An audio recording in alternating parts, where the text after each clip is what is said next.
আমি আজকের মশার সাথে সাক্ষাৎ করছিলাম। আমি তাদেরকে জিজ্ঞাসা করলাম, তোমরা নোংরা জলে ডিম পাড়ো কেন? তারা বলল, ভালো জলে ডিম পারলে মানুষ সিদ্ধ করে খেয়ে নেবে। আমি তাদেরকে জিজ্ঞাসা করলাম, মশার কয়েলে তোমরা মরো না কেন? মশা বলল, আমরা যদি মরে যাই তাহলে কয়েলের ফ্যাক্টরি বন্ধ হয়ে যাবে। আমি আবারও তাদেরকে প্রশ্ন করলাম, তোমরা মানুষের কানের কাছে ঘ্যান ঘ্যান করো কেন?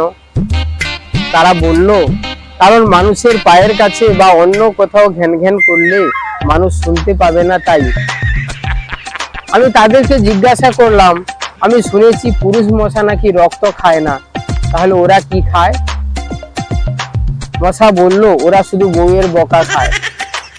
আমি বললাম, মশারা কামড়ালে মানুষের ডেঙ্গু হয় কেন? মশা বলল, মশারা কি শুধু মানুষের রক্ত নিয়েই যাবে, তাদেরকে কিছু দিবে না? মশারা এত স্বার্থপর না, তাই মানুষকে ডেঙ্গু উপহার দিয়ে যায়। মশার সাথে সাক্ষাৎ করার পর আমি মশার উপর রিসার্চ করলাম।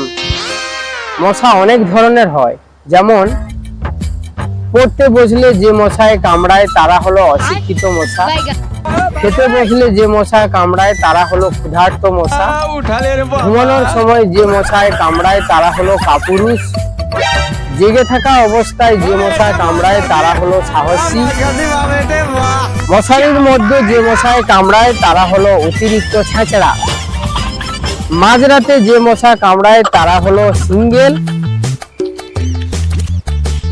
টয়লেটে যে মশা কামড়ায় তারা হলো নির্লজ্জ, দিনের বেলা যে মশা কামড়ায় তারা এক একটা ছোট লোক।